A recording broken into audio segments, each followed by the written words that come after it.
Aujourd'hui, on a rendez-vous avec un thème qui est assez spécial. Ce thème concerne le jour du jugement dernier. Mes frères ainsi que vous, mes sœurs, Allah tabaraka wa ta'ala a appelé Yawm al-Qiyamah, Yawm al-Hasra, le jour des regrets. Allah ta'ala, il nous a créés, mes frères et sœurs, pour qu'on l'adore, pour que chacun d'entre nous se soumette à lui. Jalla fi'ulah. Et malheureusement, un grand nombre d'entre nous ont oublié l'adoration d'Allah tabaraka wa ta'ala. Ils ont fait exprès de se détourner de ce chemin. De se détourner de ce chemin, pourquoi? Pour suivre leur passion, commettre un maximum d'interdits. Pourquoi? Parce qu'ils sont devenus accros au péché. Le péché pour eux est devenu malheureusement une addiction. Et le prophète alayhi salatu wassalam, il nous dit qu'en lisant ces 3 sourates que l'on va voir ensemble, bi'idhnillah, c'est comme si que tu voyais le jour du jugement de tes yeux.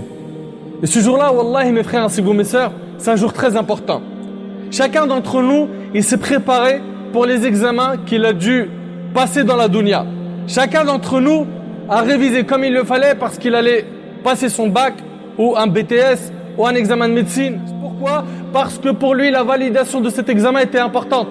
Et malheureusement, le plus grand examen que l'humanité entière va passer, j'ai bien dit que l'humanité entière va passer, à savoir les hommes, les femmes, les riches, les pauvres, les grands et les petits, les personnes fortes ainsi que les personnes faibles, les tyrans ainsi que les personnes lésées. Tout le monde va passer cet examen, musulmans et non musulmans. Mais qui d'entre nous se prépare pour ce jour? Qui a peur d'Allah Jalla fi'ulah au point où à chaque fois qu'il va commettre une action, il dit: est-ce que ça va alourdir la balance de mes péchés ou la balance de mes bonnes actions? Ce jour-là, vous savez, il va durer combien de temps? Allah Ta'ala, il nous dit, c'est un jour qui, écoutez attentivement, sera de 50 000 ans. Donc essaye d'imaginer, mon frère, une attente longue. T'es ressuscité comment? Debout. T'es debout, tu t'assois pas. Mais ce n'est pas tout. Plus que ça, le soleil qui est loin aujourd'hui. Et qui, lorsque sa chaleur augmente un petit peu en été et qu'on vit la canicule, il y a des personnes qui meurent. Essaye d'imaginer que ce soleil, Yawm al-Qiyamah, il est au-dessus de ta tête. Vous imaginez tout ça, c'est pourquoi? C'est parce que cette personne-là, elle n'a pas fait ses preuves. Car le croyant et la croyante, Yawm al-Qiyamah, il est en sécurité. Yawm al-Qiyamah, il n'a pas peur. Yawm al-Qiyamah, il n'attend pas 50 000 ans. Il attend, comme dans des hadiths authentiques, le temps qu'il est entre Dhuhr et Asr. Yawm al-Qiyamah, c'est pas 50 000 ans pour lui. Le vrai croyant qui a bien œuvré dans cette vie d'ici-bas, il n'a pas le soleil au-dessus de sa tête. Mais Allah Ta'ala va lui placer une ombre au-dessus de sa tête, l'ombre de son trône, le jour où il n'y aura d'ombre que la sienne. Jalla fi'ulah. On les voit, les gens, juste le code du permis de conduire, ils sont là en train de suer, transpirer et stresser tous ceux qui sont autour d'eux pour juste le code. Là, on parle de ta destination finale. Est-ce que tu seras au paradis, mon frère, pour jouir pour l'éternité, ou est-ce que tu seras en enfer, wal'iyadhu billah, et si tu y vas, combien de temps tu vas y rester? Donc toutes ces questions, faut que tu y penses, mon frère. Wallahi al-azim, ça doit tenter l'esprit. C'est la grande différence qu'il y avait entre nous et les compagnons. C'est qu'eux, ils pensaient tout le temps au paradis et à l'enfer. Ils craignaient leur Seigneur, ils avaient peur d'Allah, ils pleuraient par crainte d'Allah, ils se remettaient en question, ils multipliaient les repentirs. Nous, 1400 ans plus tard, on fait des énormités, du matin jusqu'au soir, on culpabilise jamais. On n'a rien fait de mal. Le plus petit châtiment en enfer, c'est de marcher sur des braises de feu jusqu'à ce que ton cerveau bouillonne. Ça, c'est le minimum. Ça, c'est le minimum. T'imagines un petit peu, qui d'entre nous pourrait supporter un tel châtiment? Qui d'entre nous aimerait s'exposer à un tel châtiment? J'en suis sûr qu'il n'y a aucun parmi vous qui veut s'exposer à ce châtiment. Mais pourtant, nos actions montrent le contraire. Fornication, à mort. Drogue, on n'en parle même plus. Désobéissance aux parents, j'en parle pas. Vol, tyrannie, violence. Tout à l'heure, je viens d'entendre qu'un frère brûle sa femme pour la châtier et la punir. L'injustice se transformera en ténèbres, Yawm al-Qiyamah. Le jour du jugement, toi qui as été injuste, toi qui as commis des bavures, si tu t'es pas repenti avant et que tu n'as pas demandé pardon et restitué les dépôts à leurs ayants droit, Yawm al-Qiyamah, tu seras en train de distribuer tes hasanat si t'en as. L'homme sera ressuscité le jour du jugement avec ceux qu'il aime. T'as aimé qui dans la dunya, mon frère? T'as aimé tel joueur de foot, tel star, tel humoriste, tel comique? T'as aimé telle personne qui chante et qui rappe, qui danse? T'as aimé ces personnes-là? Est-ce que t'aimerais être en leur compagnie, Yawm al-Qiyamah?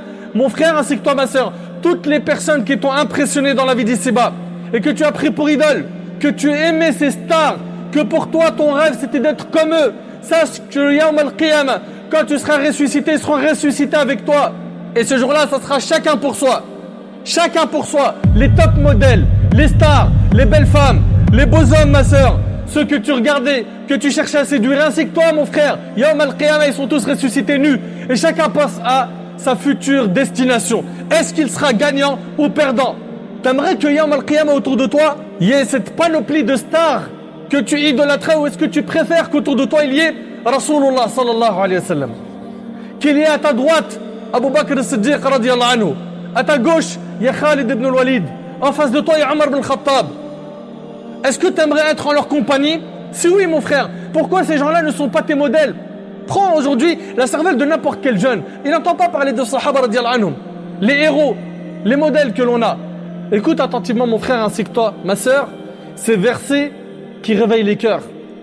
On a dit que le prophète sallallahu alayhi wa sallam a dit que celui qui voulait voir le jour du jugement, comme s'il le voyait de ses yeux, qu'il lise. Eh bien, commençons par lire إذا الشمس كورت.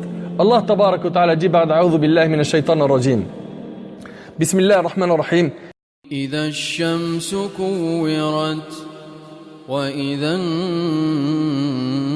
النجوم انكدرت وإذا الجبال سيرت وإذا العشار عطلت وإذا الوحوش حشرت وإذا البحار سجرت وإذا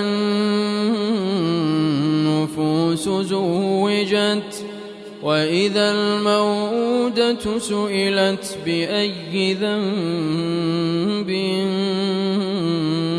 قتلت وإذا الصحف نشرت وإذا السماء كشطت وإذا الجحيم سعرت وإذا الجنة أزلفت علمت نفس ما أحضرت. Au jour de la résurrection, Allah enroulera le soleil, la lune et les étoiles, les jettera dans l'océan, puis enverra un vent très chaud qui les réduira en une masse de feu et ils brûleront pour disparaître à jamais. Allahu Akbar. Allahu Akbar. Et ce que je suis en train de vous dire là, c'est pas je suis en train de vous décrire la bande-annonce du prochain film d'Hollywood. Je suis en train de vous parler de ce qu'Allah, le roi, le maître, nous annonce comme étant des choses que nous allons voir, des choses qui sont véridiques, des choses que tu le veuilles ou non, ils vont se dérouler. Les âmes seront réparties en groupes de sorte que chacune sera avec ses semblables. Chacune sera avec ses semblables. L'homme du bien avec les hommes du bien et l'homme du mal avec les hommes du mal. Telle sera la répartition des âmes le jour du jugement.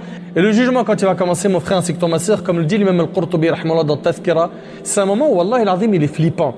Imagine le jour du jugement où tu seras debout, autour de toi il y a des milliards de personnes, des anges à perte de vue, des djinns par je ne sais combien de millions.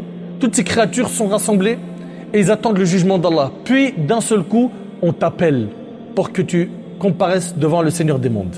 Et un chemin se trace et tu commences à avancer, mais pas dans n'importe quelle direction.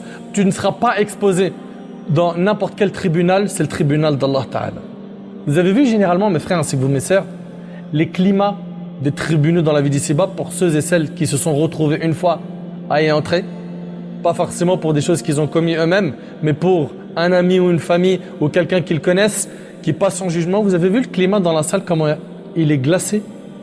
Les gens attendent que le juge prononce le jugement et tout le monde est en train de faire des doigts. Je parle des musulmans, ils sont là. Allahumma sallim sallim. Ya Allah, accorde-nous le salut. Et dans un hadith, le prophète sallam a dit: le jour du jugement, le fils d'Adam ne fera pas un pas sans qu'il soit questionné sur 4 choses, parmi elles, sa vie, comment il l'a passée. Tout va passer au scanner. Là, pendant que tu es en vie, sache que tu es en train de remplir ton livre. Chaque fait et geste, du matin au soir, tu es en train de le remplir toi-même. Tu fais une bonne action, tu es en train de remplir le livre de bonne action. Tu regardes des clips, du rap, des mensonges, des insultes, tu diffuses des gros mots, des moqueries, tu calomnies, tu parles sur le dos des gens. Tu es en train d'écrire sur ton livre, tu es en train d'écrire. Yawm al-Qiyamah, tu as ton bouquin, il t'a remis, tiens. Et dedans, il n'y a ni plus ni moins que ce que tu as fait. Et franchement, quand tu médites, celui qui fait un atome de bien, dit Allah, le verra, et un atome de mal, le verra. Qu'Allah subhanahu wa ta'ala me préserve, ainsi que vous, du châtiment, du feu de l'enfer. Qu'Allah azza wa jalla nous permette de nous réformer rapidement, de nous rattraper avant qu'il soit trop tard. Alhamdulillah, on a une occasion en or, nous sommes vivants.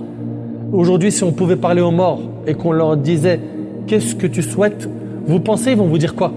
J'aimerais bien faire un tour de Ferrari, juste un tour de Ferrari avant de repartir dans ma tombe. Non, chacun d'entre eux voudra quoi? Revenir dans la vie d'ici-bas. Allah Ta'ala nous dit, quand la mort vient à l'un d'eux, qu'est-ce qu'il dit? Il dit, oh Allah, fais-moi revenir sur terre, afin que je fasse du bien dans ce que j'ai délaissé. Qu'Allah Ta'ala me pardonne ainsi que vous.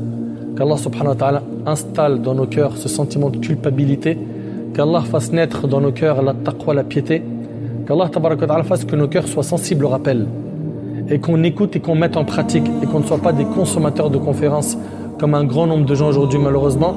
Ils regardent les conférences comme s'ils regardaient un film ou un feuilleton. Non mon frère, il faut que tu écoutes et tu mets en pratique. أسأل الله سبحانه وتعالى أن ينفعني بما قلت وأن ينفعكم بما سمعتم هذا ما أعلم والله عز وجل أعلى وأعلم سبحانك اللهم بحمدك أشهد أن لا إله إلا أنت أستغفرك وأتوب إليك جزاكم الله خير بارك الله فيكم أعتذر على الإطالة désolé d'avoir pris trop